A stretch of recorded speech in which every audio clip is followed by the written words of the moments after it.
दुनिया के नक्शे पर एक ऐसा हिस्सा जो अंतरिक्ष से काला दिखाई देता है। ये कोई जंगल या रेगिस्तान नहीं है, ये 2.5 करोड़ लोगों का घर है। एक ऐसा देश जहां वक्त रुक सा गया है, जहां आज 2026 चल रहा है, वहां आज भी 1950 की सोच राज करती है। इस वीडियो में हम नॉर्थ कोरिया के उन अंधेरों में उतरेंगे जहां आज तक कोई कैमरा नहीं पहुंच पाया। किम जोंग उनकी लग्जरी लाइफ से लेकर आम लोगों की थाली में मौजूद घास की रोटी तक। आज पर्दा उठेगा नॉर्थ कोरिया के उस सच का जो सुनकर आपकी रूह कांप जाएगी। नमस्कार, आज हम बात करेंगे नॉर्थ कोरिया की, जहां धर्म बैन है, वहां सिर्फ एक ही भगवान है, the Kim dynasty. North Korea के लोग किम जोंग उनको सिर्फ लीडर नहीं, एक देवता के रूप में मानते हैं और इसके पीछे उनका सालों का फिजिकोलॉजिकल टॉर्चर है। वहां एक मिथ फैलाया गया है जिसे नो बाथरूम मिथ कहते हैं। बचपन से लोगों को स्कूल में सिखाया जाता है किम फैमिली के लीडर्स इंसान नहीं है। वहां का एक सबसे मशहूर झूठ है कि उन्हें कभी टॉयलेट जाने की भी जरूरत नहीं पड़ती, और उनका इस तरीके से ब्रेन वॉश किया जाता है कि बचपन से बच्चों को सिखाया जाता है। किम जोंग उन ने 3 साल की उम्र में गाड़ी चलानी तक सीख ली थी। हर घर में लीडर्स की तस्वीर होना लाजमी है। अगर कभी घर में आग लगी तो आपको अपनी जान बचाने से पहले लीडर्स की उस फोटो को बचाना होगा। अगर फोटो पर कभी धूल मिली तो आपको सीधा लेबर कैंप भेज दिया जाएगा। हर मोहल्ले में एक गार्ड होता है जो बिना बताए घर में घुसता है चेक करने कि फोटो पर धूल तो नहीं है। अगर फोटो गंदी मिली तो आपके परिवार का राशन कार्ड भी कैंसिल हो सकता है। और वहां साल 2026 नहीं बल्कि उनका जज ईयर 115 चल रहा है। उनका साल उनके पहले लीडर के जन्म से शुरू होता है। जब किम जोंग उल की मौत हुई थी, जो लोग काफी जोर से नहीं रो रहे थे उन्हें लेबर कैंप की सजा दी गई, और कुछ लोग अपनी आंखों में मिर्च तक डाल रहे थे ताकि उनके आंसू निकल सके। वहां एक कानून है जिसे द लॉ ऑफ 3 जनरेशन बोला जाता है, यानी एक गलती और 3 पीढ़ियां खत्म। अगर आप कभी नॉर्थ कोरिया से भागने की कोशिश करते हैं या कोई पॉलिटिकल गुनाह करते हैं तो सजा सिर्फ आपको नहीं, आपके माँ बाप और आपके बच्चे यानी 3 पीढ़ियों को जेल में सड़ना होगा। और इसका मकसद सिर्फ गंदे खून को जड़ से खत्म करना है। इन कैंप्स को कवान ली शो कहते हैं, जहां से आज तक कोई भी जिंदा बाहर नहीं आ पाया है। ये कैंप्स हिटलर के कॉन्स्ट्रिक्शन कैंप से भी बदतर है, जो आज 2026 में भी एक्टिव है। और इन कैंप्स में ह्यूमन एक्सपेरिमेंट किए जाते हैं। कुछ डिफेक्टर्स ने बताया कि पनिशनर्स के ऊपर केमिकल वेपन और जहर का टेस्ट किया जाता है। एक ग्लास चैम्बर्स में परिवार को बंद करके गैस छोड़ दी जाती है ताकि देखा जा सके वे कितनी देर में मरते हैं। इन कैंप्स में खाना इतना कम मिलता है कि लोग जिंदा रहने के लिए कच्चे चूहे, मेंढक, यहाँ तक कीड़े तक खाते हैं। और पनिशनर्स के बीच इन्हें पकड़ने के लिए लड़ाई तक होती है क्योंकि वही उनका प्रोटीन है। कुछ लोग इन कैंप्स में ही पैदा होते हैं, वहीं बड़े होते हैं और बिना बाहर की दुनिया देखे वहीं मर जाते हैं। उन्हें पता ही नहीं होता कि पैसा और बिजली क्या होता है। नॉर्थ कोरिया ने अपनी हकीकत छुपाने के लिए एक नकली शहर तक बसा लिया है जिसे पैंगयोंग कहते हैं। पैंगयोंग नॉर्थ कोरिया का एक 100 पीस है, लेकिन यहाँ सिर्फ लॉयल लोग ही रह सकते हैं जिन्हें गवर्नमेंट चुनती है। बॉर्डर के पास नॉर्थ कोरिया ने पूरा एक नकली शहर बसा रखा है ताकि साउथ कोरिया को लगे नॉर्थ कोरिया बहुत अमीर है, लेकिन हकीकत में वहां कोई नहीं रहता। बिजली भी एक फिक्स टाइम पर चलती है। कहा जाता है पैंगयोंग में परफेक्ट लोग दिखने चाहिए। डिसेबल यानी अपाहिजों को शहर में रहने की इजाजत नहीं है, उन्हें शहर से बाहर निकाल दिया जाता है ताकि फॉरेन टूरिस्टों को सब नॉर्मल लगे। टूरिस्टों को एक सुपरमार्केट लेकर जाया जाता है जहां पूरी सेलवेस भरी होती है। वो पूरा सामान प्लास्टिक का होता है या सिर्फ दिखावे का होता है। वहां से आप कुछ खरीद नहीं सकते। नॉर्थ कोरिया के पास फर्टिलाइजर यानी खाद की कमी है, इसलिए वहां की गवर्नमेंट ने कानून बनाया है कि हर सिटीजन को हर साल एक फिक्स अमाउंट में ह्यूमन वेस्ट जमा कराना होगा ताकि खेती हो सके। इसके लिए वहाँ काली कमाई से लेकर चोरी तक होती है। और वहाँ के गांव की रियलिटी कुछ ऐसी है कि आज भी लोग वहाँ बैलगाड़ी चलाते हैं और शहर से बाहर निकलते ही सड़कें कच्ची हो जाती है और बिजली सिर्फ दिन में 1 या 2 घंटे ही आती है। नॉर्थ कोरिया में जाकर चॉइस नाम का शब्द ही नहीं है, क्योंकि वहाँ गवर्नमेंट द्वारा 28 अप्रूव्ड हेयर स्टाइल ही है जो 10 मर्दों के लिए और 18 औरतों के लिए है। किम जोंग उन की तरह कोई हेयर स्टाइल नहीं रख सकता, क्योंकि वो हेयर स्टाइल सिर्फ सुप्रीम लीडर्स का है। नॉर्थ कोरिया में ब्लू जींस को अमेरिकन इंपीरियलिज्म का सिंबल माना जाता है, इसलिए नॉर्थ कोरिया में ब्लू जींस पहनना मौत को बुलावा देना है। नॉर्थ कोरिया में बिकने वाले हर रेडियो और हर टीवी पर एक सील लगी होती है। अगर आपने उस सील को तोड़कर फॉरेन सिग्नल यानी साउथ कोरिया के चैनल को पकड़ने की कोशिश की तो वो सील टूट जाएगी और पुलिस आपको उठा ले जाएगी। नॉर्थ कोरिया का अपना अलग इंटरनेट है जिसमें सिर्फ 28 वेबसाइट है और वो भी सरकारी प्रचार करने के लिए। हर घर में वहाँ एक रेडियो होता है जो कभी बंद नहीं होता, आप सिर्फ उसकी आवाज कम कर सकते हैं। आपने कभी ये सोचा है कि लोग बगावत क्यों नहीं करते?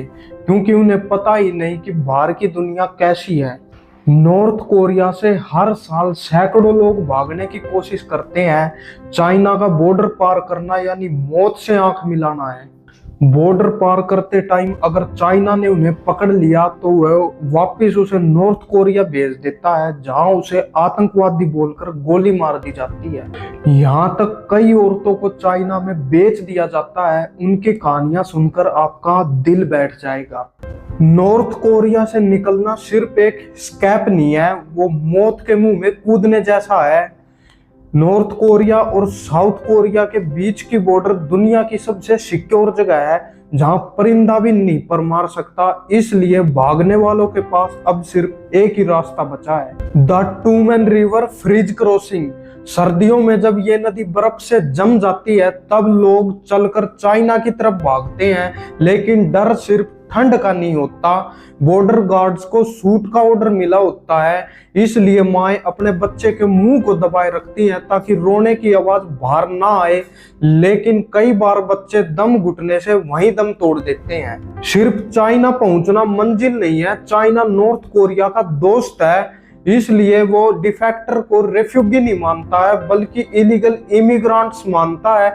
चाइना की पॉलिसी डिफेक्टर्स को पकड़कर वापस किम जोंग उनके हवाले कर देती है, जहां उनका अंजाम होता है public execution. The underground rail road, यहाँ एंट्री होती है ब्रोकर्स की। ये लोग पैसा लेकर कोरियंस को चाइना के रास्ते थाईलैंड या लाओस पहुंचाते हैं, लेकिन ये रास्ता 3000 मील्स लंबा है। इन रास्तों में औरतों के साथ सबसे बुरा होता है। कई ब्रोकर्स पैसा लेकर इन्हें चाइना के बुरा हाल गांव में ब्राइड्स बनाकर बेच देते हैं या ह्यूमन ट्रैफिकिंग के दलदल में धकेल देते हैं। ये औरतें आजादी ढूंढने निकली थी, लेकिन एक और गुलाम बन जाती है। जो लोग थाईलैंड पहुंचना चाहते हैं उन्हें गोबी डेजर्ट और मंगोलिया की पहाड़ियों को पार करना पड़ता है। बिना खाना और पानी के कई लोग बीच रेगिस्तान में ही दम तोड़ देते हैं। कई लोगों की लाश वहीं दबी रह जाती है, किसी को पता तक नहीं चलता। लेकिन जो लोग थाईलैंड पहुंच जाते हैं वे खुद को पुलिस के हवाले कर देते हैं, क्योंकि थाईलैंड की पुलिस उन्हें वापस साउथ कोरिया भेज देती है। और जब साउथ कोरिया की चकाचौंध देखते हैं तो कई लोग घंटों तक रोते हैं, क्योंकि उन्हें पता ही नहीं होता कि एक लाइट से भरी दुनिया भी एग्जिट करती है। दोस्तों, कुछ लोग इस नॉर्थ कोरिया के नरक से निकलने में सक्सेस हुए हैं, लेकिन जो स्टोरी उन्होंने बताई वो सुनकर आंखें नम हो जाती है।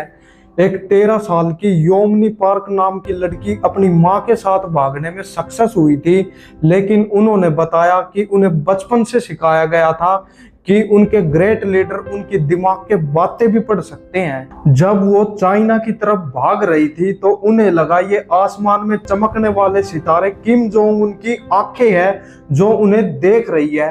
वो इतनी डर चुकी थी कि उन्हें डर के मारे रेगिस्तान में अपनी दिल की बातें बोलना तक बंद कर दिया था, क्योंकि उन्हें लगा उनका लीडर ऊपर से उन्हें सुन लेगा। सोचिए डर का ये लेवल कितना खतरनाक है। एक और डिफेक्टर ली हियोन शियो ने बताया कि उन्होंने 7 साल की उम्र में अपनी पहली पब्लिक एक्सक्यूजन देखी थी। एक आदमी को सिर्फ इसलिए गोली मार दी गई क्योंकि उन्होंने एक सरकारी फैक्ट्री से थोड़ा सा तांबा चुरा लिया था ताकि वो अपने बच्चों का पेट भर सके।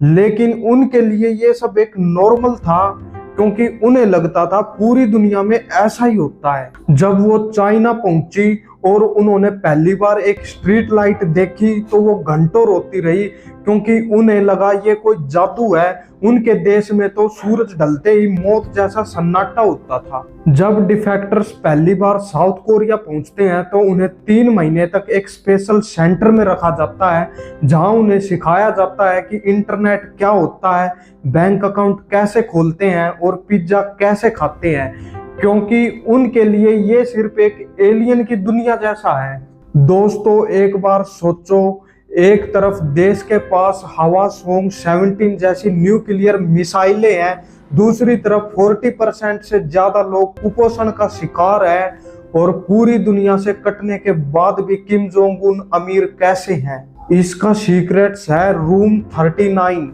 ये एक ऐसा ऑर्गेनाइजेशन है जो पूरे दुनिया में ड्रग्स, नकली करेंसी और साइबर हैकिंग के जरिए अरबों डॉलर कमाती है ताकि डिक्टेटर की लग्जरी लाइफ चलती रहे।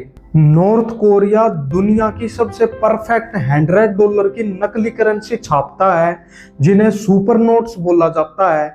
ये नोट्स इतने रियल होते हैं कि यूएस मशीन भी इन्हें पकड़ने में धोखा खा जाती है। लजारस ग्रुप नॉर्थ कोरिया का एक हैकर ग्रुप है जिसने 2016 में बांग्लादेश बैंक से $81 मिलियन चुरा लिए थे।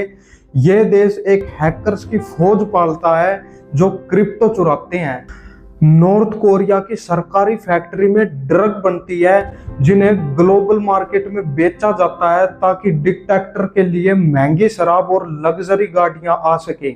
द प्लेजर स्क्वाड ये एक सबसे डार्क और सबसे शर्मनाक सच है। इसमें एक सिलेक्शन प्रोसेस होता है जहां सरकारी ऑफिसर्स पूरे देश के स्कूलों में जाते हैं और ऐसी लड़कियों को चुनते हैं जिनकी उम्र 13 से 15 साल के बीच होती है। इन लड़कियों को उनके माँ बाप से छीन लिया जाता है और एक मेडिकल टेस्ट से गुजारा जाता है वर्जिनिटी टेस्ट कराने के लिए। फिर इन्हें लीडर्स और उनके टॉप ऑफिसर्स के मनोरंजन के लिए रखा जाता है और जो लड़कियां इस टेस्ट में फेल होती है उन्हें बड़े ऑफिसर से शादी करने के लिए मजबूर किया जाता है। नॉर्थ कोरिया सिर्फ एक डिक्टेटरशिप नहीं है, यह एक इंसानियत पर बहुत बड़ा जख्म है और इस जख्म को पूरी दुनिया तक पहुंचाना हम सब की जिम्मेदारी है। दखल देनी चाहिए या हम सब सिर्फ एक तमाशबीन बनकर रह गए हैं। आपको नॉर्थ कोरिया का कौन सा कानून सबसे ज्यादा खतरनाक लगा, एक बार कमेंट बॉक्स में अपनी राय जरूर देना। अगर आप ऐसी दुनिया की डार्क रियलिटी और अनसुलझे रहस्य देखना चाहते हैं तो अभी सब्सक्राइब का बटन दबाकर इस फैमिली का हिस्सा बने। तब तक के लिए अपना ख्याल रखें, मिलते हैं नेक्स्ट वीडियो में।